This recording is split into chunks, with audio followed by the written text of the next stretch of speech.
Hello, this is Gail with Beaded Jewelry Diva, and guess what? I'm back! Sorry to have been away for so long. Today we are going to learn how to make the Peyote Bezel. So this is a piece of bead embroidery, and I have a Peyote Bezel going around the cab, and that is really what we're going to learn today. This is an even count peyote, and that's what I'm going ahead and concentrating on. I do show what happens if you accidentally end up doing an odd count and how you can fix something after the fact. So you'll go ahead and see that too. But today, like I said, it is really focusing on the bezel itself. If you enjoyed today's video, please give it a thumbs up. I appreciate it. And at the end, you'll see a bunch of other examples of things that I've done that have a peyote bezel. So tell me which one of them that you like. I have several. And yeah, I'm just curious as to, what kind of color combinations. Oh, and by the way, do you like this color combination? Now, I picked it because I wanted to have colors that you could really see a difference with. So when I, described it, or when I was showing you how to do it, you could tell what stitches I was going to make. But I kind of end up liking this. It's different. Anyway, let's go ahead and check out the supplies we'll need. For supplies on this particular one, I am using two different colors of size 11 seed beads and a different color of size 15s. I'm doing this mainly so you can see what I'm doing easier, but use whatever colors you want. You will need a cabochon. I've already glued it down to a piece of backing, and I do have a Beading 101 video that will explain about how to glue it down, etc., etc. I'll put that down in the description area. You will need a pair of scissors, sharp scissors. You will need some thread. You can use a thread of your choice. I happen to be using S-Lon or C-Lon or something like that today, but use the thread of your choice. I am using it in kind of a high contrast color again so you can see what I'm doing.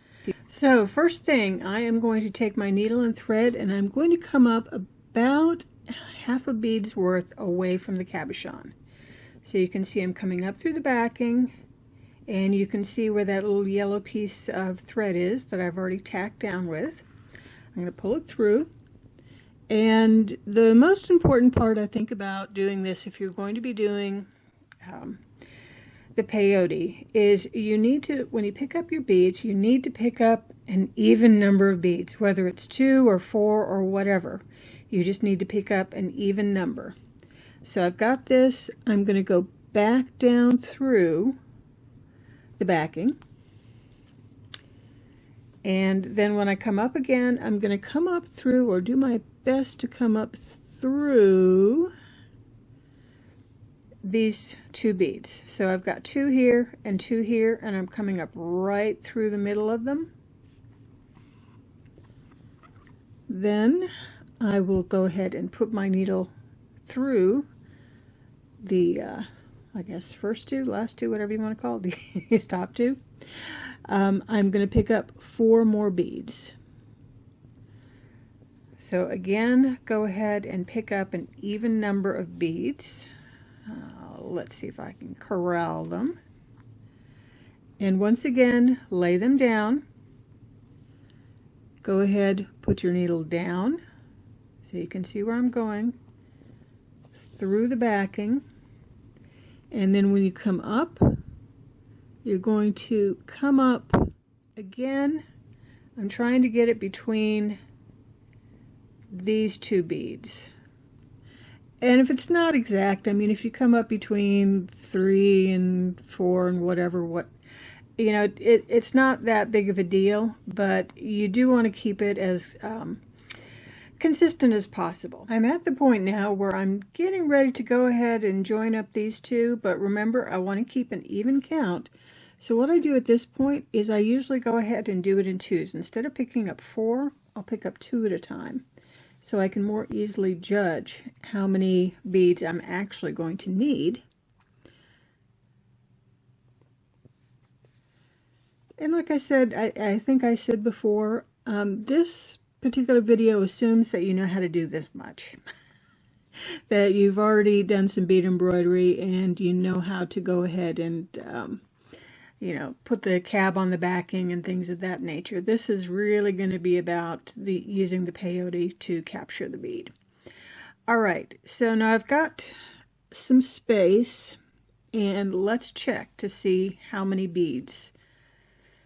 Let us take a look. Well, it looks like it's just about perfect. So I've got the two.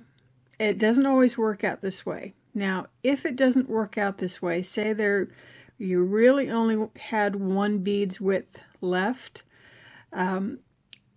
do try to keep it even, because although you can do an odd count peyote, and I'll show you exactly what that might turn out to be a little bit later, it's not the end of the world, but if you really want to do even count peyote, you've got to make sure that these are even. My last two beads in place. And now what I like to do is go around once, just to kind of cinch it up some. And this will also help. If you had to go ahead and you had a little bit of a gap or whatnot, this will help to go ahead and prevent the gap from showing so much. But to be real honest, by the time you go ahead and put your stuff on, you're not going to notice it most likely. All right, so here's the first round. Now what I'm going to do is I'm going to start my peyote, and I'm going to do this with my purple color. And like I said, I'm doing this mainly because I want you to be able to see exactly what I'm doing.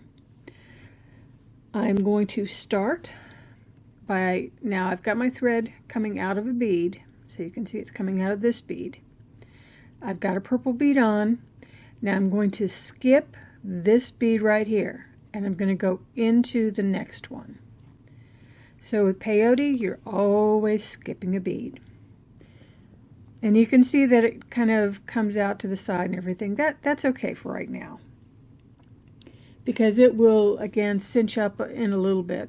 Try to keep the pressure firm but not tight, if that makes any sense. Okay, you see where the thread is coming out of? It's coming out of this bead.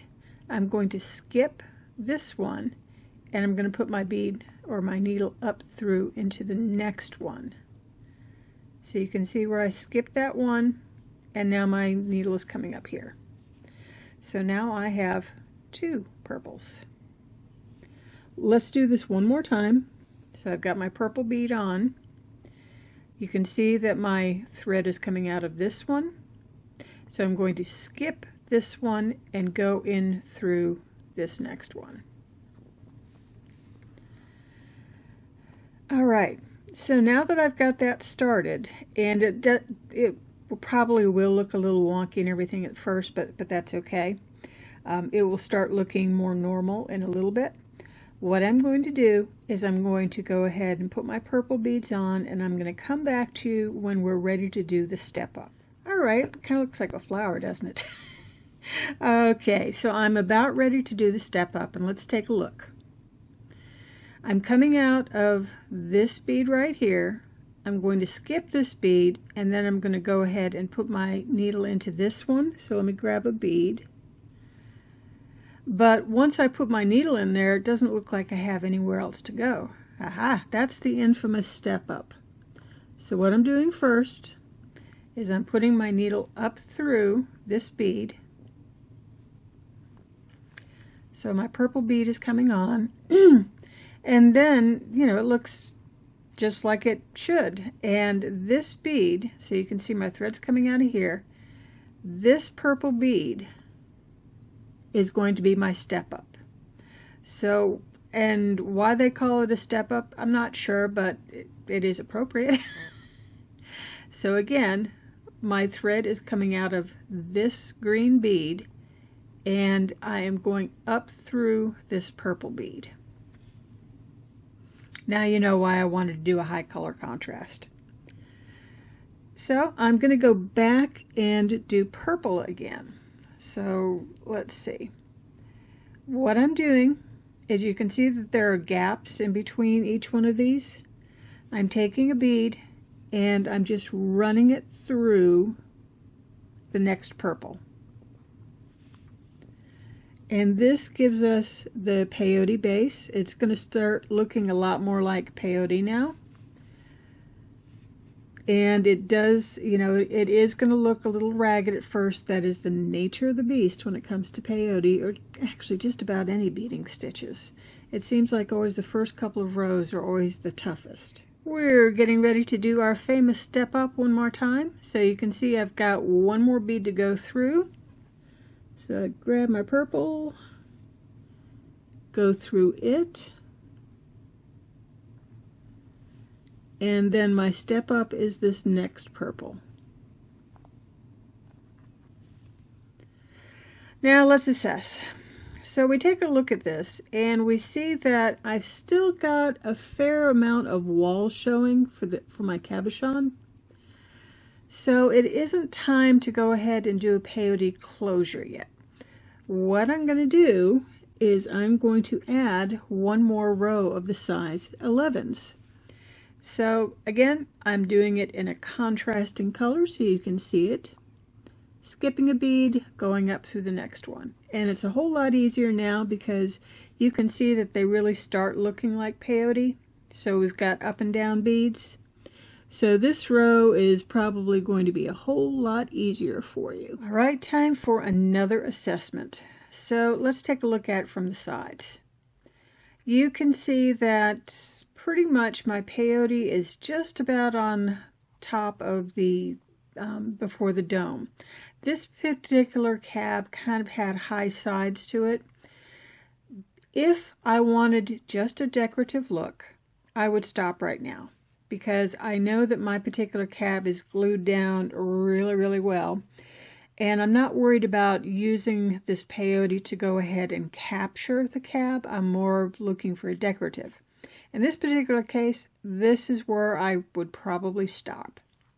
However, if I'm intent on capturing the cab, in other words, I'm not so sure about my glue, or as you'll see in another example that I'll have later on, if the glue is not enough, I want to capture it. So in order to capture it, I'm going to have to add another layer. Okay, now let's take a look again. You can see how the beads are starting to show over the top of this now. So I'm at the point where I'm really ready to have all these beads lay down close to the cab, and that would be a good capture. At this point, I'm going to switch to my size 15s. If you want, by the way, if you wanted to stop right here, then what you would want to do is to go ahead and go around this like 2 or 3 times, going through the top rows, and that will help cinch it down some. But I'd like to go ahead and help cinch it down even more with the size 15s. So I've already done my step up. I've got my size 15 on, and we are just going to go ahead and continue with more peyote. And this time you can see how the 11s, or excuse me, the 15s just kind of snuggle down into the 11s. So they're pulling it closer, and you can see where this edge is down tighter than like this edge so far. At this point you can see I'm about halfway through, and if we look at it from the side, you can see how the size 15s are starting to cup that cabochon more. So this is going to be a situation where even if the glue fails a bit, this should go ahead and keep the cab inside this little bezel. I've done my last step up, so I'm coming out of one of the yellow size 11s, and at this point what you want to do before you tie it off is to go through these last 2 rows of peyote again. So you're going to go through the greens and you're going to go through the yellows, and you're going to do this all the way around. The reason for this is, for one, it tightens it up and it neatens it up. The other thing that it does is it helps to cinch it in even tighter. So again, if you're in a situation where you're not sure if your cab is going to hold on because of an uneven surface, or the particular object you're choosing to use doesn't have a whole lot of surface in which to stick, for lack of a better term, then you really do want to make sure that this bezel is as tight and as secure as possible. All right, I'm fully captured. So I've got my thread coming out of one of the yellow beads. What I'm going to do is I'm going to start doing some half hitches. I think I'm going to just go ahead and do a half hitch right here. Let's assume that I didn't split my thread, which I just did. And if you've done this right, whoops, I'm sorry, I was out of frame. If you've done this right, it's probably going to be a little difficult to go ahead and get your thread or needle underneath all that thread, but that's because you've got it tight, and that's actually what we want. So I've done a half hitch there. I'm going to continue down. So now I'm going to go into this green, so that's the next layer, and I'm sorry I just went out of frame again. I'm going to go down another one, and at this point I think I'll probably try another half hitch if I can. Oh, this will be tough. So I'm coming out of here, and you know, this is something that happens. I can't do another half hitch. Okay, so what do you do at that point? Well, because I can't do another half hitch, which is what I'd like to do, I'm going to have to go ahead and anchor this into the backing. So I need to still go down, and I'm going down row by row at this point. What I could do, if I really wanted to, is I could go ahead and skip up a row and do some zigzags, but I'm not going to. I'm going to just go ahead and go down through the rows. So I've got one more row, this last green row, just going to go into it. Now I'm done, and to anchor it, I'm going to just go ahead and go down through. I'm going to, at this point, I think, let's see if we can do this. Yep. So I'm coming out, I'm just barely coming out of the backing, and I'm going to do a half hitch here. Going to pick another one and do another half hitch. Now, one thing you need to be careful of at this point is you can see where I have all my stitches going around. When I cut out the backing for this, so by the time that I'm finished it and I'm ready to put on my ultra suede backing or whatever, I want to make sure that I am not cutting any threads. So at this point, what I don't want to do is I don't want to come out here and do half hitches at this point, because that's outside my thread line, and I want to be sure that I am not going to have a problem with that. Now I am going to go ahead and go back up, so you can see me coming back up. And it's okay that I'm going through the beads. That's not a problem, because what I'm going to do is I'm going to go back down through the beads. So you can see I'm coming up. The thread is not going to show because I'm going in between the beads.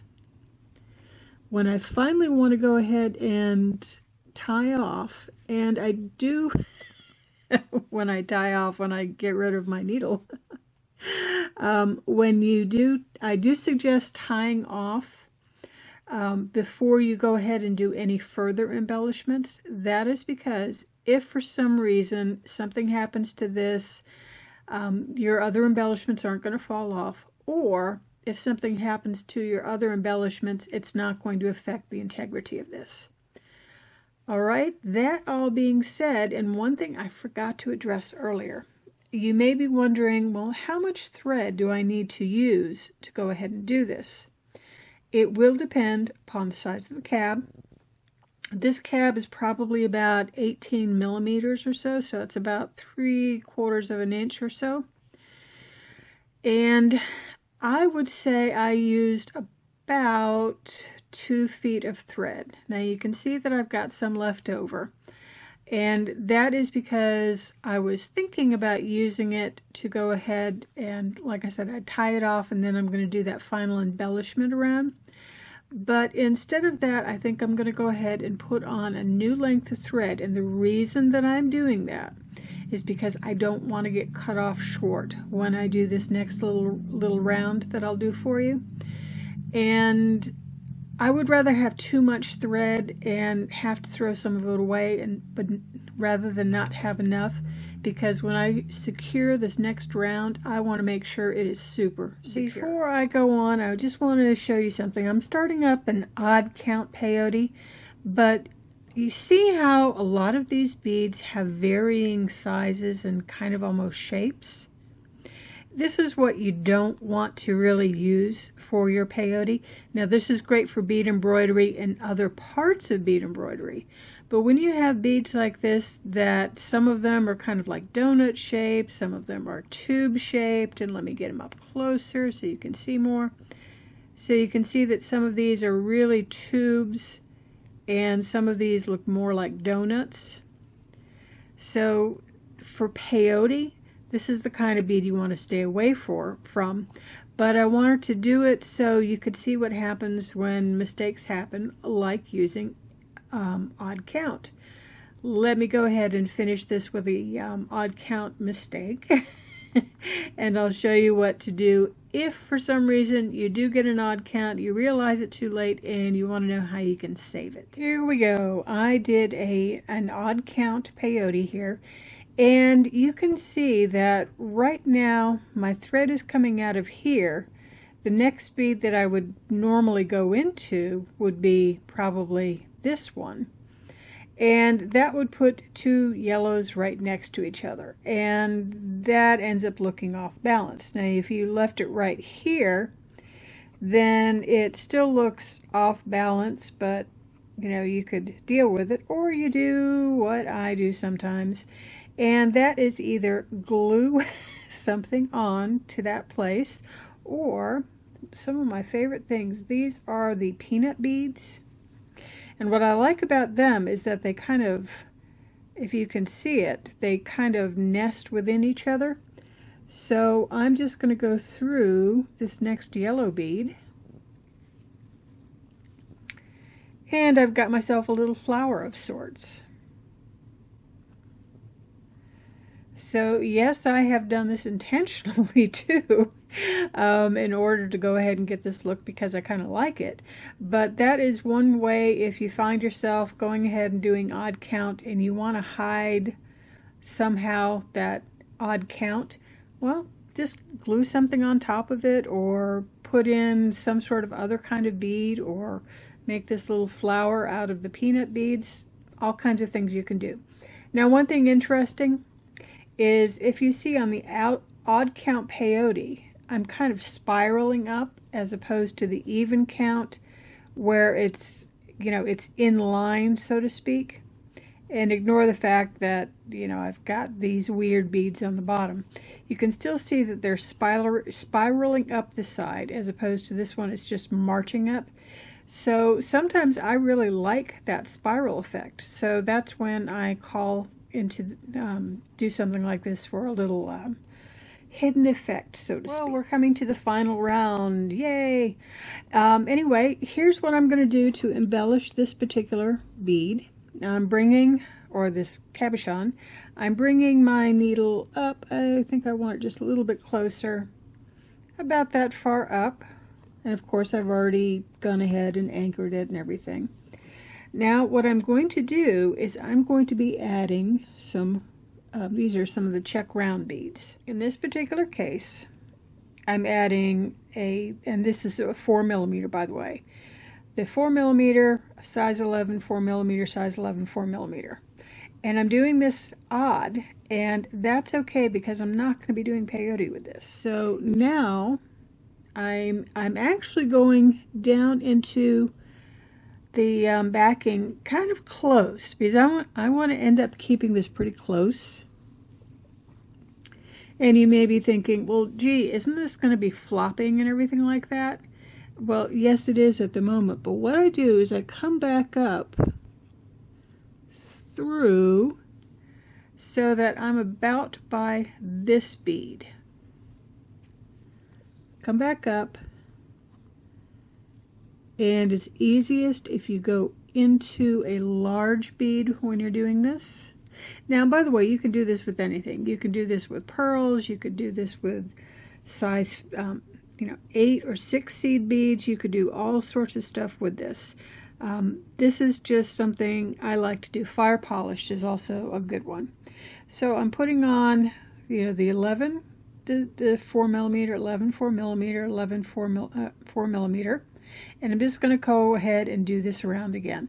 So I will finish this up, and then we'll come back and look at some other examples. Ta-da! Here's the finished. I went ahead and finished the rounds and the seed beads, and then I went ahead and decided to do a backing.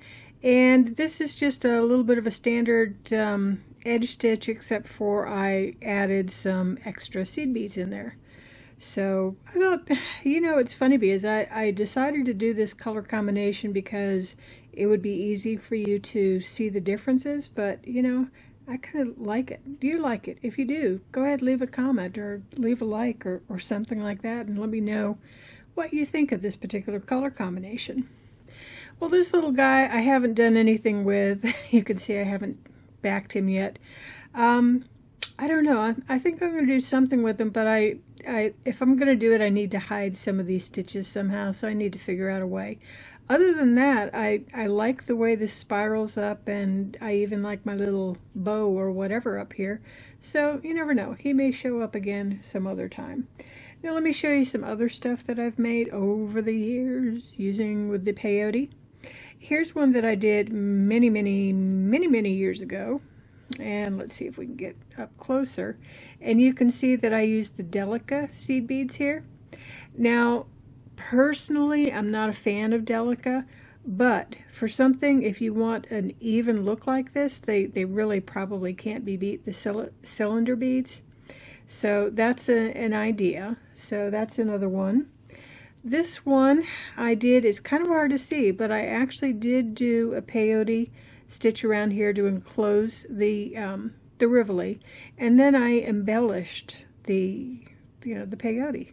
It's like, hey, who says you have to just do it on the outside? You can embellish it on the inside too. So that's an idea. Here's something that I haven't finished. I may never finish, who knows. This particular, it's an ocean jasper, I believe, and it is extremely fragile. As a matter of fact, it's so fragile that it broke while I was doing this. So you can see that it has lines and everything. So I knew that I needed to go ahead and really enclose it well with the peyote. So you can see I've got a peyote bezel here. Like I said, who knows if I'll ever finish that one, but oh well. Here's something that I did many moons ago as well. You can see that we have a peyote bezel here. Now, something that I very recently did, as in this week, is I did this one. And you can see this is a seashell, and seashells do not have a lot of space to glue. I mean, you've got the edge of the shell. Let me see if I can find a shell somewhere. Oh well, I'll find a shell later. But anyway, you've just got the edge of a shell to glue to the backing, and it could easily fail. I mean, it really could. So you really have to go ahead and do the peyote bezel, unless you use the trick that I found out while I was doing all these, which, yes, I am going to have a project video doing a shell bead embroidery. But I found a way to make sure that it is really secure, so you can use peyote for your bezel, or you can use something else for your bezel. Your choice.